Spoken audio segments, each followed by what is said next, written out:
Salam. Puji Tuhan. Salam. Puji Tuhan, kita bersyukur atas kebaikan Tuhan bagi setiap kehidupan kita. Ebenezer, Tuhan sudah menolong kita, amin. Kita ada sampai saat ini, itu bukan kuat dan hebat kita, karena itu semua karena campur tangan Tuhan bagi setiap kehidupan kita. Sama-sama kita angkat satu pujian yang berkata, oleh karena kemurahan Tuhan, kita ada sampai saat ini. Sampai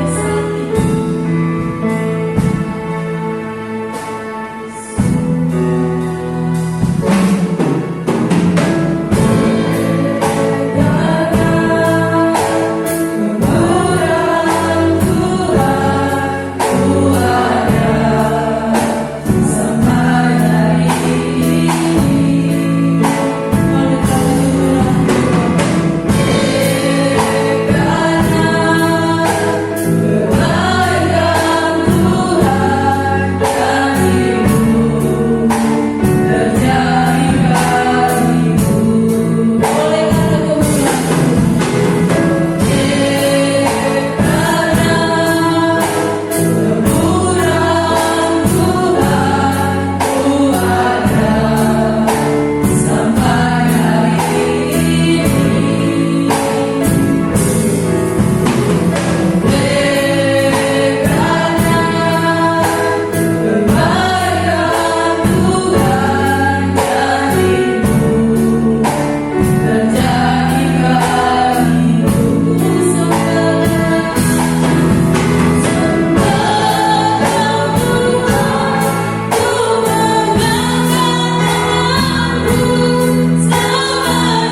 Allah kami yang luar biasa.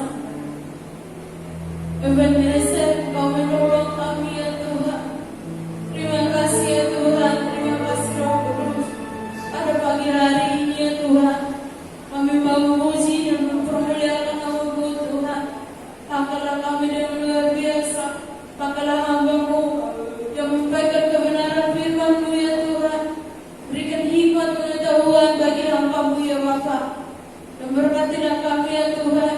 Dan jemaat Tuhan yang masih dalam perjalanan Tuhan, tolong mereka Tuhan, agar mereka tiba di tempat-Mu dengan suatu keadaan selamat Tuhan. Agar kami memuji dan mempermuliakan nama-Mu ya Tuhan. Terima kasih ya Tuhan. Berkati ibadah ini dari awal pertengahan hingga mulai berakhir dengan baik. Yang dalam nama Tuhan Yesus Kristus kami datang dan berdoa. Haleluya. Amin. Silakan duduk. Puji Tuhan. Ada haleluya.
bersyukur. Seberapa banyak yang kita datang bersyukur atas kebaikan Tuhan bagi setiap kehidupan kita. Hari ini sudah mendekati Natal. Apakah kita mengingat sukacita yang satu pribadi yang datang kepada kita, yang mau menebus dosa-dosa kita? Sama-sama kita angkat satu pujian berkata, Anak Allah. Dia lahir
pagi hari ini kita mau mendengarkan sebagian dari kebenaran firman Tuhan. Harus siapkan hati kita dan pikiran kita. Mari kita meninggalkan segala hal yang terjadi dalam hati kita, pikiran kita. Haleluya. Yesus, Kaulah Juru Selamat kami, Tuhan. Terima kasih ya Tuhan.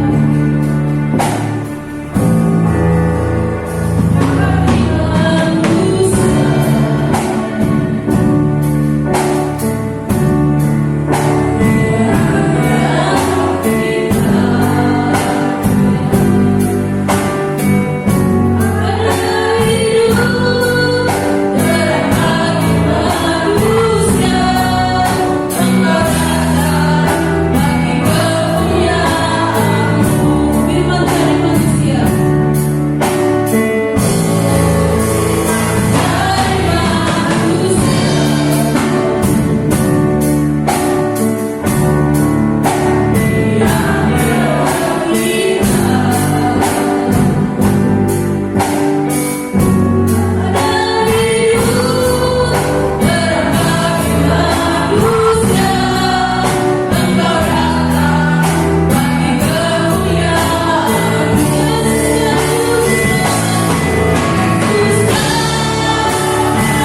hari pada pagi hari ini kami mendengarkan kembali dan kami boleh menikmati suatu persekutuan yang indah Tuhan, dan kami buka hati kami untuk kebenaran firman Tuhan. Terima kasih Tuhan, dalam nama Tuhan Yesus Kristus kami berdoa dan mengucap syukur. Haleluya, amin. Puji Tuhan. Sebelum saya lupa, di depan ada, di belakang sana ada renungan harian bulan Desember. Ya, saudara bisa mengambilnya dan saudara bisa membacanya di rumah setiap hari. Ya, penting sekali kita membekali hidup kita sebelum segala sesuatu kita kerjakan dengan merenungkan firman Tuhan terlebih dahulu, saudara kasih dalam Tuhan. Karena firman Tuhan itu seharusnya kita makan setiap hari, menjadi makanan kita setiap hari, menjadi mana kita setiap hari. Ya, Tuhan. Kita akan buka di dalam Kolose pasal kedua. Kolose pasal yang kedua, ayat 7 dan 8. Saya dengar saudara-saudara bagi berdiri. Kolose pasal yang kedua, ayat 7 dan 8.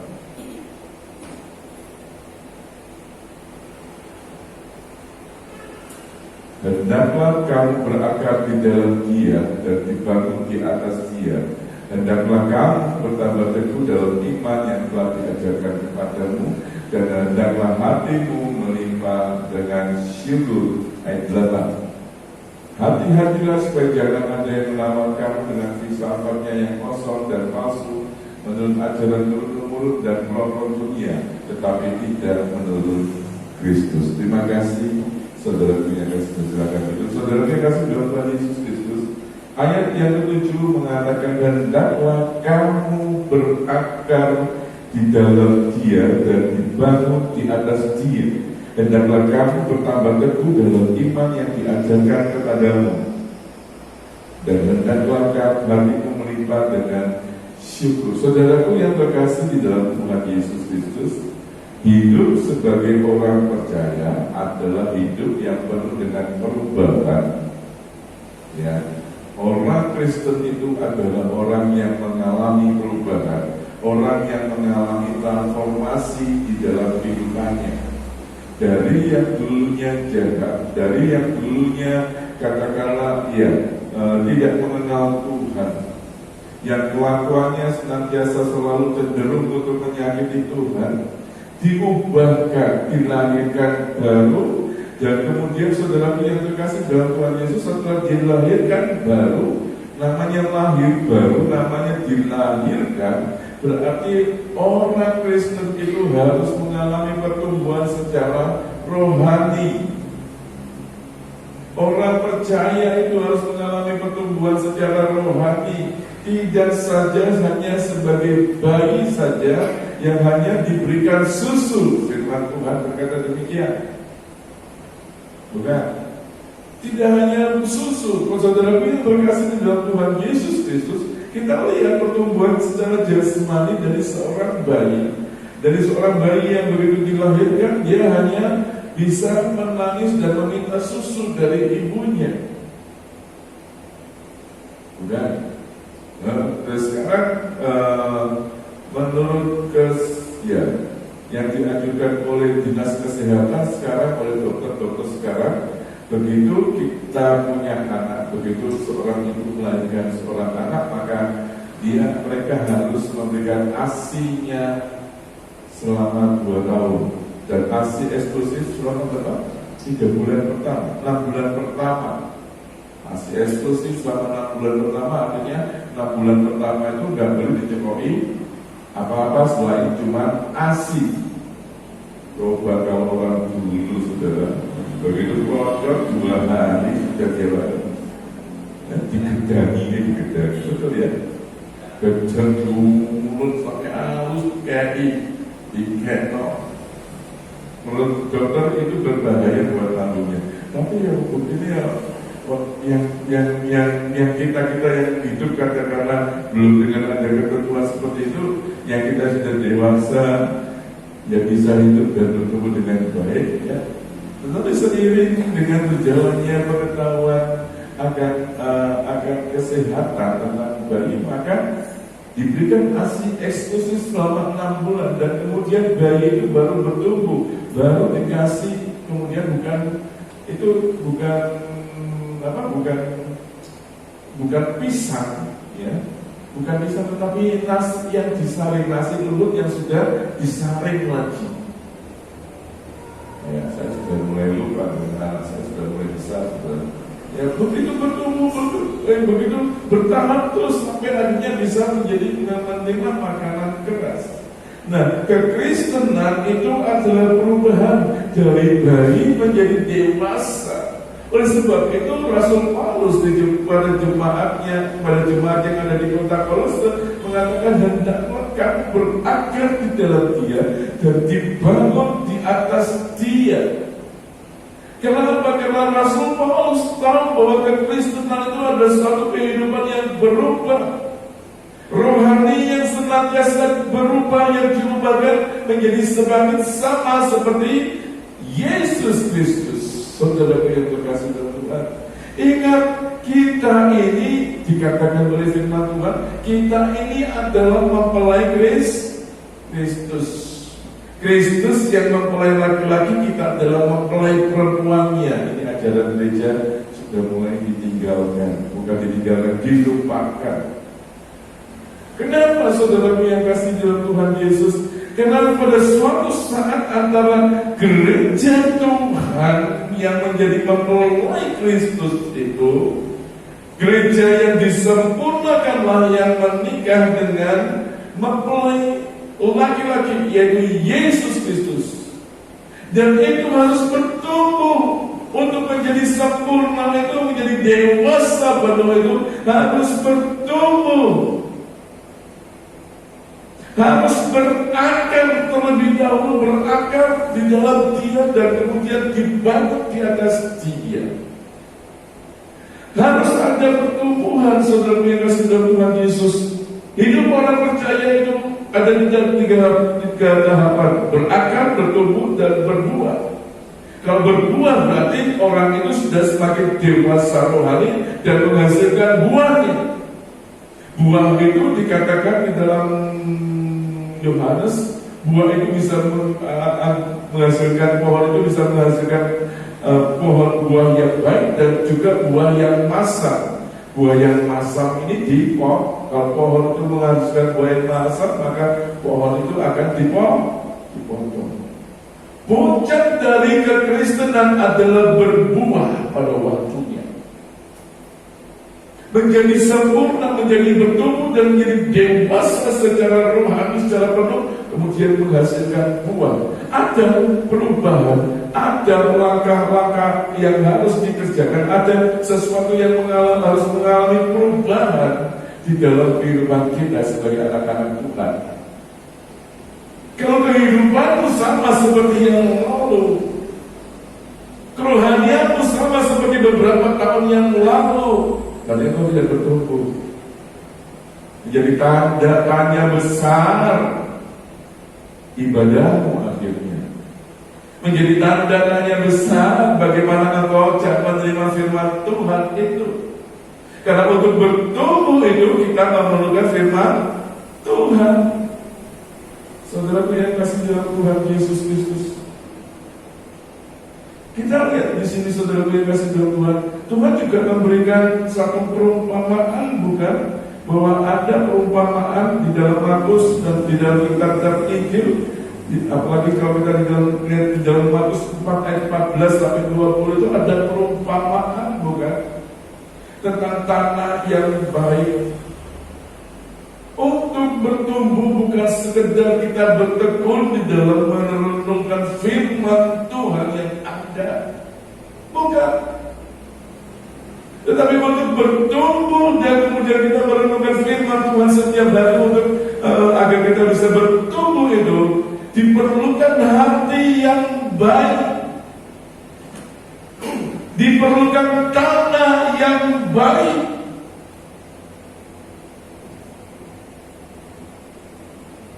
Mari kita baca Markus pasal yang keempat. ayat 14 sampai ayat yang ke-20.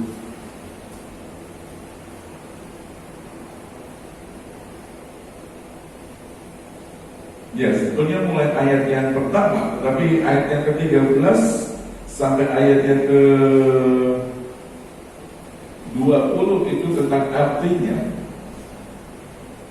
Lalu dia berkata kepada mereka, tidakkah kamu mengerti perumpamaan ini? Kalau demikian, bagaimana kamu dapat memahami semua perumpamaan yang lain? Penabur itu menaburkan firman. Orang-orang yang di pinggir jalan tanpa firman itu ditaburkan ialah mereka yang mendengar firman, lalu datanglah iblis dan mengambil firman yang baru ditaburkan di dalam mereka.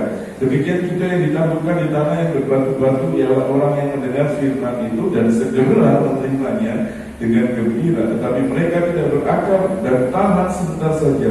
Apabila kemudian datang penindasan atau penganiayaan karena firman itu, mereka segera murtad, dan yang lainnya ialah yang ditaburkan di setengah semak duri. Itulah yang mendengar firman Tuhan, lalu kekhawatiran dunia ini dari budaya kekayaan dan keinginan-keinginan akan hal yang lain masuk hingga menghimpit firman itu sehingga tidak berbuah. Dan akhirnya yang ditaburkan di tanah yang baik ialah orang yang mendengar dan menyambut firman itu lalu berbuah. Ada yang 30 kali lipat, ada yang 60 kali lipat, dan ada yang 100 kali lipat. Saudara yang terkasih di dalam Tuhan Yesus Kristus, kita lihat di sini pentingnya media yang disediakan untuk bertumbuh. Ya, di sini ada petani, Pak Primo, saudara yang kasih dalam Tuhan Yesus. Kalau media itu tanahnya berbatu-batu, cukup sulit juga. Kalau media tanahnya itu penuh dengan semak duri, cukup sulit juga untuk menghasilkan buah yang baik. Apalagi di tengah jalan, di pinggir jalan. Kalau di tengah jalan pasti tidak bisa tumbuh, saudara. Di pinggir jalan, saudara yang kasih dalam Tuhan Yesus. Kita lihat di sini, saudara yang kasih dalam Tuhan Yesus, yang tanah hatimu mempengaruhi pertumbuhan imanmu, mempengaruhi pertumbuhan rohanimu. Kalau engkau tidak mempersiapkan hatimu dengan baik, pada saat engkau berjalan ke rumah Tuhan, pada saat engkau merenungkan firman Tuhan itu, maka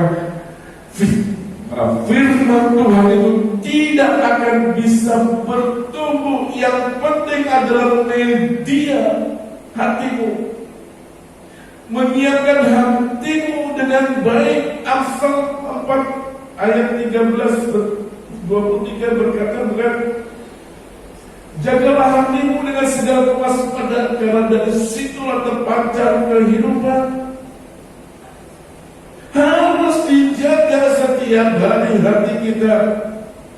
Sebetulnya pada saat engkau merenungkan firman Tuhan pada waktu pagi, apa yang harus dikerjakan? Di dalam buku renungan itu kan disebutkan langkah-langkah berdoa terlebih dahulu.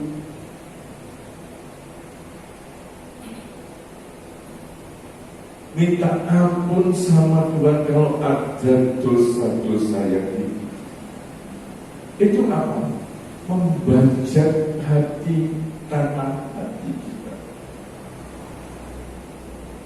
Kalau engkau datang di sini di dalam kebaktian dan kemudian hatimu belum siap, hatimu bukan tanah yang baik yang siap ditaburi dengan firman Tuhan, maka saudara yang dikasih dalam Tuhan Yesus, kenapa diadakan ujian penyembahan terlebih dahulu, puji-pujian dan terlebih dahulu? Karena puji-pujian itu fungsinya untuk membajak tanah hatimu yang berbatu, untuk membajak tanah hatimu yang ada di pinggir jalan, untuk membajak tanah hatimu yang dipenuhi dengan semak duri. Itu saudara yang kasih dalam Tuhan Yesus. Jadi kalau pada waktu kita memuji Tuhan, jangan asal memuji. Tidak bisa dipungkiri bahwa setiap hari mulai hari Senin sampai hari Sabtu, kemudian saudara beribadah pada hari Minggu, kemudian saudara mulai dari Senin dan sampai Sabtu itu tidak bisa dipungkiri kalau kita setiap hari mengalami kejadian-kejadian yang katakanlah tidak kita mau terjadi, membuat hati kita mulai mengeras. Kita ditipu oleh rekan bisnis kita, hati kita sakit, hati kita kecewa. Kita disakiti sama pasangan hidup kita, suami atau istri kita. Ada kesakitan, ada kekecewaan yang kita bawa pada waktu ibadah ini. Nah, menyanyilah saudaraku yang kasih Tuhan, sembah Dia dengan rohmu, maka itulah yang membajak, yang menjadikan tanah hatimu siap. Saudaraku yang terkasih di dalam Tuhan Yesus, kalau kita lihat di sini, tanah hati yang di pinggir jalan itu adalah tanah hati yang tidak fokus. Mereka yang gagal fokus. Kalau fokus sekarang istilahnya, iya betul ya. Gagal fokus, saudaraku yang kasih dalam Tuhan Yesus. Orang yang mendengar firman Tuhan kemudian datanglah iblis lalu mengambil firman itu dari dalam hati mereka supaya mereka jalan menjadi percaya dan kemudian diselamatkan di dalam ayat yang ke-12. Nah, saudara mereka dalam Tuhan Yesus, pinggir jalan adalah daerah yang penuh dengan lalu lalang orang, kendaraan, mengakibatkan orang itu gagal fokus, nggak bisa fokus dengan firman Tuhan. Kalau pikiran tidak di sini, pikiran ada di satu tempat yang lain. Firman Tuhan berkata, di mana hatimu berada, di mana hatimu berada, juga itu berada. Ya, artinya apa? Harta, bisnis, keluarga, tinggalkan dulu, fokuslah dengan firman Tuhan. Hatimu siap tidak terima firman Tuhan? Harus ada perubahan. Kemudian hati yang berbatu-batu, tanah yang berbatu-batu itu berbicara tentang orang yang mendengar firman itu, menerimanya dengan gembira, tetapi mereka tidak berakar, mereka percaya sebentar saja, kemudian dalam menghadapi percobaan, permasalahan mereka menjadi murtad. Kenapa? Karena ada banyak batu. Di tanah yang berbatu-batu itu ada musuh tanahnya hanya sedikit biasanya. Betul ya Pak Timo ya? Banyak batunya itu tanahnya ya. Sehingga sulit sekali benih itu bertumbuh. Ini adalah gambaran dari orang Kristen yang rajin ibadah, belajar firman Tuhan dan melayani, tetapi hidupnya tidak berubah. Kenapa demikian? Karena hatinya selalu dikuasai dengan kekecewaan. Hatinya dikuasai oleh kemarahan, dikuasai oleh kegeraman, kepahitan, dan juga dikuasai dengan kesombongan. Karena dia merasa orang yang paling baik. Itu hati yang berbatu-batu, saudara yang kasih dalam Tuhan Yesus. Itu sebabnya batu-batu itu harus dibuang, dibajak terlebih dahulu dengan puji-pujian yang disenaikan. Ada enggak? Kita harus akui bahwa hati ini mempengaruhi suasana kehidupan kita. Saat kau datang dengan kemarahan, saat kau datang dengan kekecewaan, dengan kepahitan, kalau itu tidak dibersihkan terlebih dahulu, hatimu bukan menjadi tanah yang baik, yang siap ditaburi firman Tuhan, engkau tidak akan mengalami perubahan, engkau tidak akan bertumbuh.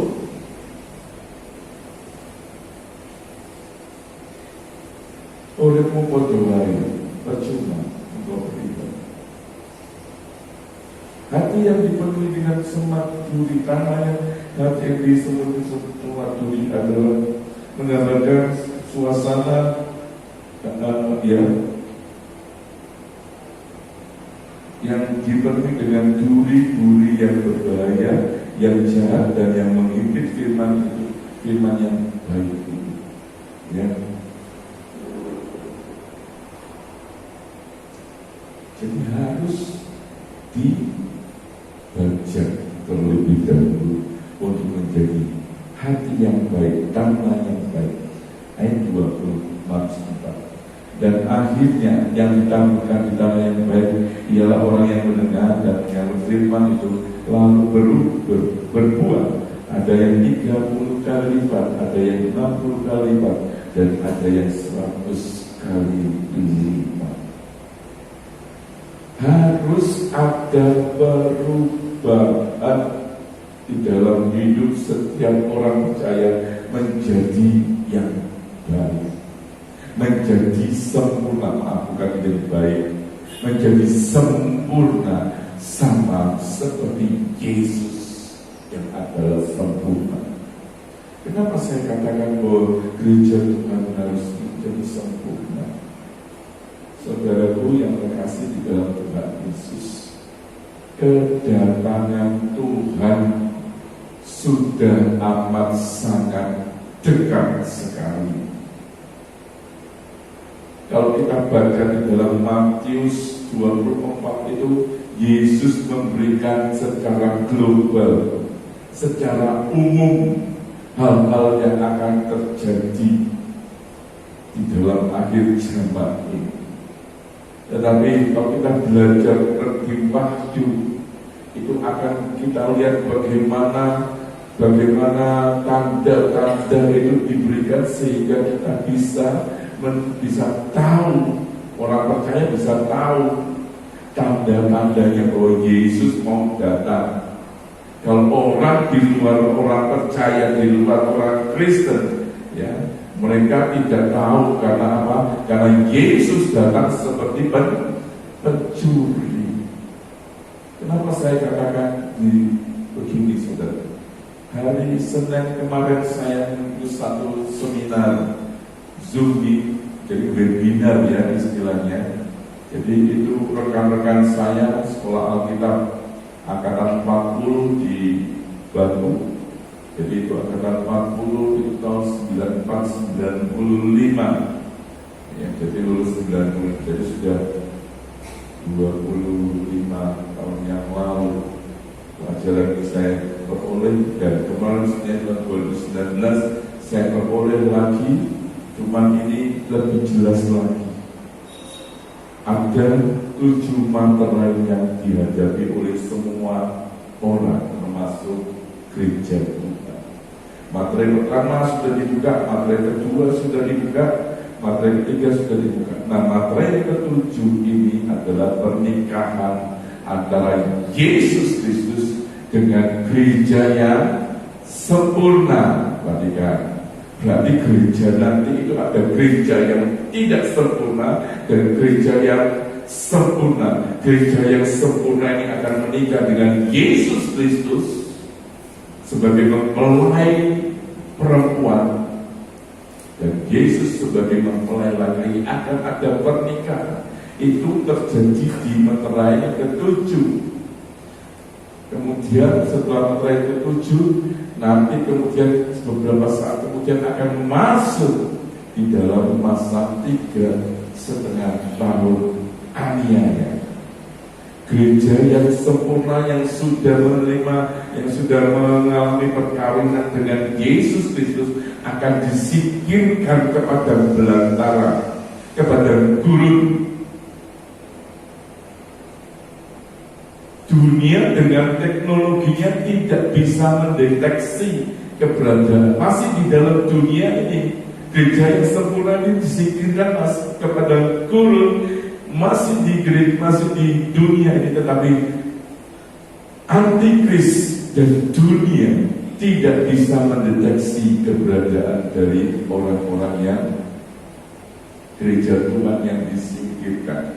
Ada gereja Tuhan yang tidak sempurna. Nah, gereja Tuhan yang tidak mengalami sempurnaan inilah yang akan masuk di dalam 3,5 tahun aniaya. Bayangkan saudara Tuhan, suatu aniaya yang tidak pernah terjadi sebelumnya, yang tidak pernah dipikirkan itu dialami oleh gereja Tuhan yang tidak sempurna itu.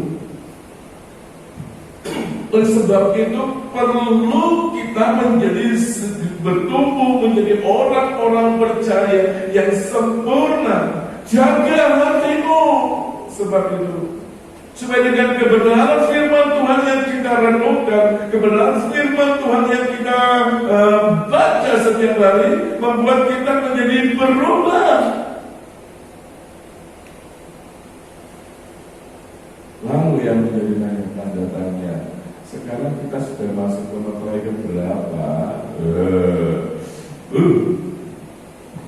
Ada meterai 1 sampai meterai 7. Meterai ke-7 ini pernikahan anak domba. Kita masuk ke meterai ke berapa? Ke-berapa? Meterai pertama berbicara gereja yang berbicara tentang antikris. Tapi kalau di PBI, meterai pertama berbicara tentang Roh Kudus yang dicurahkan 2 kali ganda. Sudah terjadi. Meterai kedua berbicara tentang peperangan. Peperangan itu terjadi secara global, hampir seluruh dunia mengalami perang. Saudara tahu perang dunia pertama tahun berapa? 1912, 1914 ya. Itu. Ada meterai-meterai yang lain. Meterai yang sekarang adalah meterai kuning dan hijau. Meterai keempat ya meterai. Meterai keempat. Meterai keempat itu tentang penyakit sabar. Saudara, saya jadi, mari daripada saudara kita buka saja. Wahyu.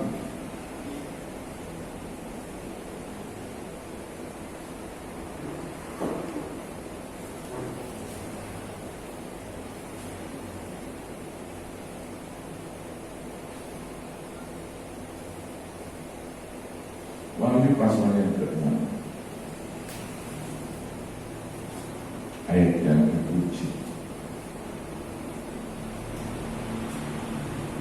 Betapa sudah dekatnya kita dengan kedatangan Yesus, kedatangan Yesus sebagai mempelai gereja, bukan kedatangan Yesus yang kedua kali. Ya, ayat 6 dan 7. Dan ketika anak domba itu membuka meterai yang keempat, aku mendengar suara makhluk yang keempat berkata, mari. Dan aku melihat sesungguhnya ada seekor kuda hijau kuning yang orangnya menungganginya bernama Maut, dan kerajaan Maut mengikutinya, dan kepada mereka diberikan kuasa atas seperempat dari bumi untuk membunuh dengan pedang dan dengan kelaparan dan sampah dan dengan binatang-binatang buas yang di bumi. Perhatikan, ini meterai keempat. Ayat yang ke bagian B, bagian terakhir, dan dengan kelaparan. Jadi untuk membunuh dengan pedang dan dengan kelaparan dan sampah. Jadi meterai keempat ini berbicara tentang penyakit yang ditimbulkan. Apakah sekarang awal dari meterai keempat dengan adanya pandemi corona ini? Dan saudara, meterai-meterai yang dibuka itu sifatnya global. Seluruh negara harus, seluruh dunia harus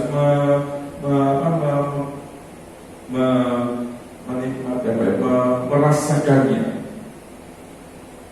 Apakah saat ini adalah meterai yang keempat baru dibuka atau sudah terbuka? Dikatakan oleh firman Tuhan pada akhir zaman ini akan ada penyakit baru yang tidak akan ada obatnya. Saudara tahu itu? 1980-an dunia digemarkan dengan seorang bintang Hollywood yang terkenal buatan pada waktu itu. Siapa saudara? Masih ingat? Yang tua-tua, yang kelahiran 70, yang kelahiran 90 ke atas, dada dulu. Rock Hudson, tau? Masih ingat itu? Terkena penyakit apa? Terkena penyakit AIDS oleh karena virus HIV. Itulah awal dari meterai keempat dibuka. Sampai sekarang AIDS ada obatnya? Sudah ada obatnya? AIDS dikatakan sampai sekarang belum ada obatnya. Tetapi obat yang diberikan itu adalah untuk memperpanjang hidup dari seorang yang menderita AIDS. Ya, bisa ngerti saudara ya. Artinya apa? Virusnya masih belum bisa dimatikan. Itu awal, itu mulai terbuka materai yang keempat. Sudah materai yang keempat. Sekarang mengarah ke materai yang kelima, di mana akan terjadi aniaya secara tubuh, jiwa, dan roh. Dan itu akan meningkat aniayanya. Jumat kemarin terjadi bukan? Tidak tahu katanya. Jumat kemarin terjadi ada satu di daerah terpencil, 6 rumah dan 1 gereja dibakar hangus. Ada yang di Borok.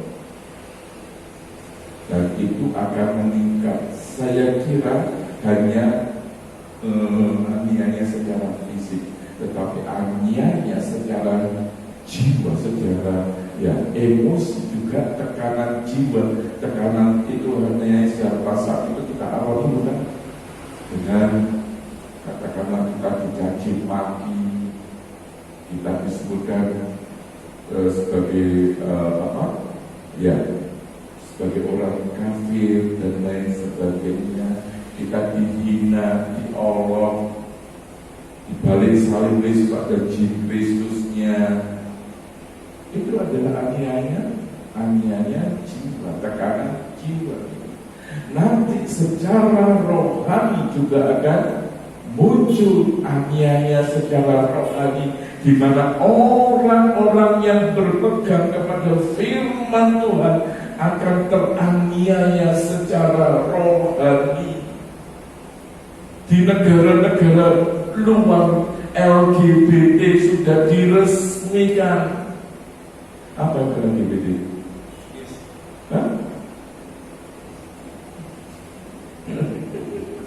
LGBT singkatannya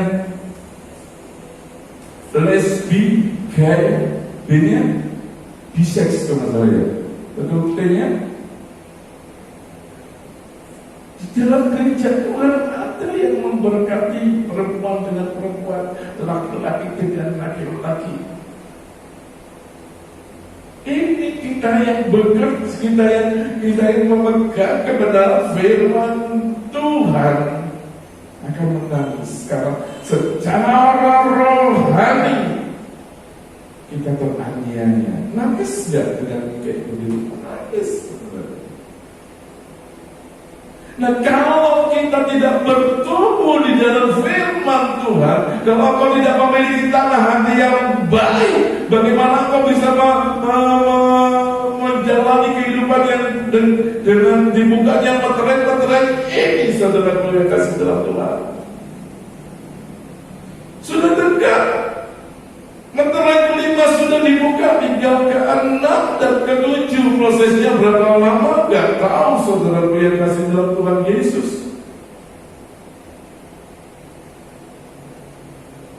Kalau menurut ukuran waktu, saudara, 2000 tahun.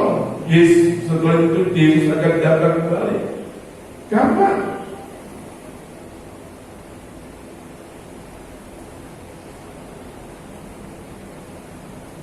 Tidak tahu. Apakah memang 2030? Yesus datang ke dunia 2000 tahun yang lalu, berapa sih?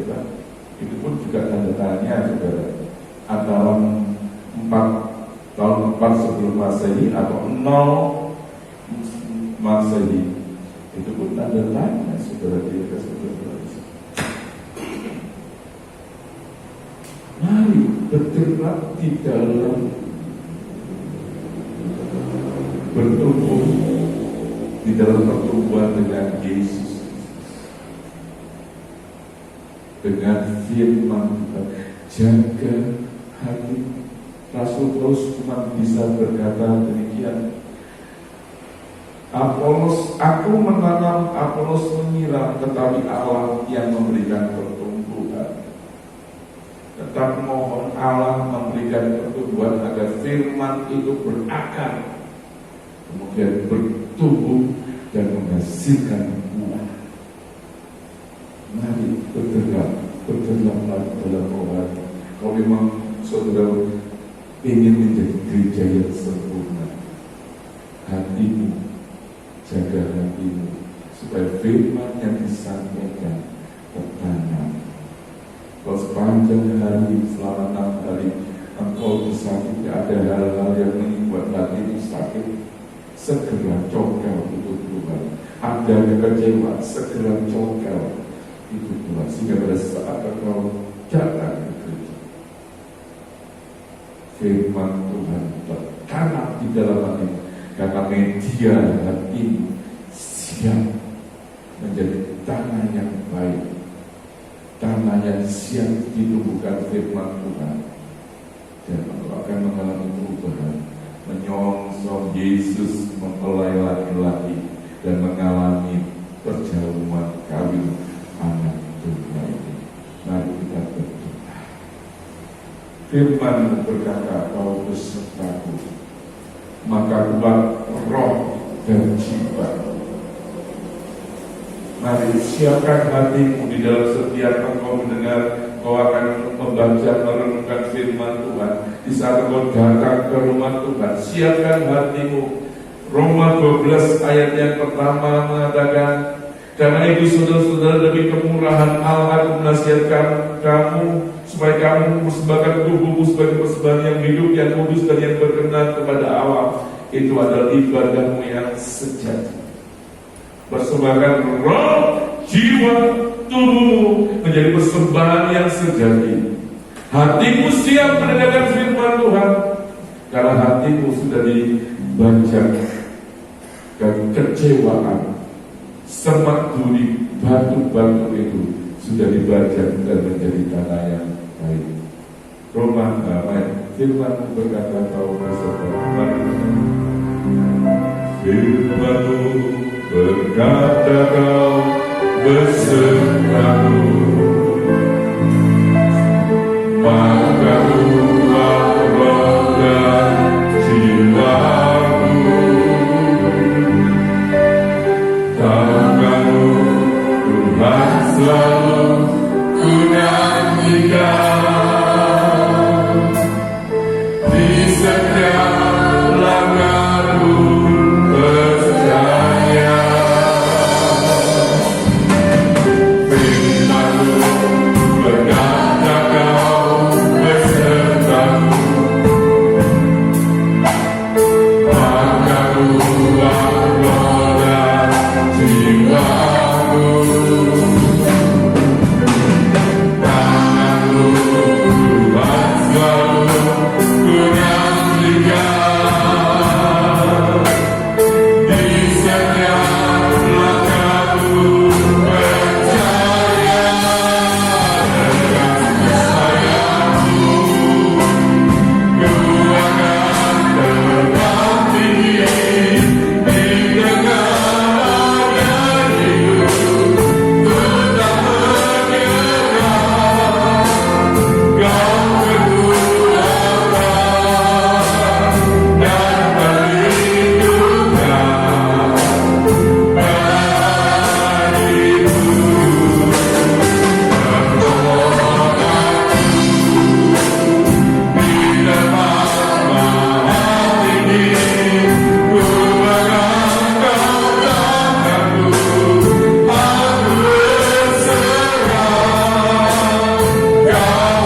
kami.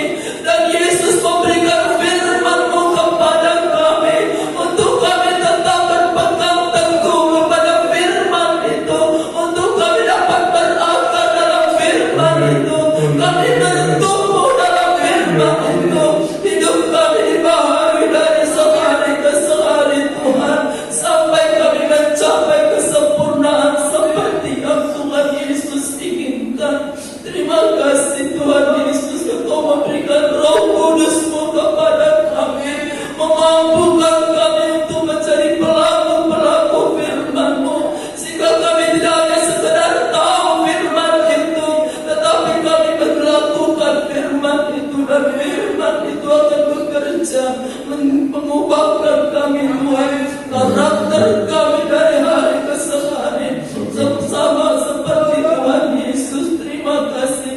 Dan kami bukanlah gereja-gereja yang tertinggal, tetapi kamilah gereja yang masuk di dalam pernikahan mempelai Kristus itu.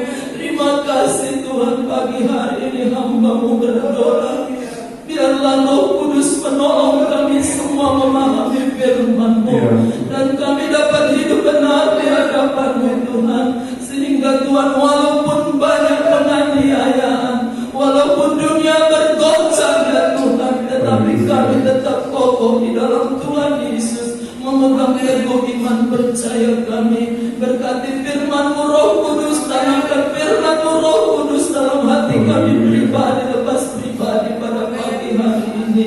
Berkati hamba-Mu sedang bentangkan firman-Mu. Terima kasih Tuhan Yesus, terima kasih Bapa, dalam nama Tuhan Yesus Kristus. Terima kasih Tuhan Yesus. Terima kasih Tuhan. Dan kami sudah akan pulang dengan menerima dan membawa berkat yang daripada Allah Bapa, Putra dan Roh Kudus, yaitu berkat di dalam nama Tuhan Yesus Kristus. Engkau yang memberkati kami, melindungi dan menyertai kami, yang menyinari kami dengan wajah-Mu, memberikan kasih karunia-Mu Tuhan, serta menghadapkan wajah-Mu kepada kami semua, yang juga memberikan damai sejahtera yang daripada-Mu. Berkat ini boleh kami terima di dalam nama Tuhan Yesus Kristus, yang menjadi Allah dan Juru Selamat kami. Haleluya.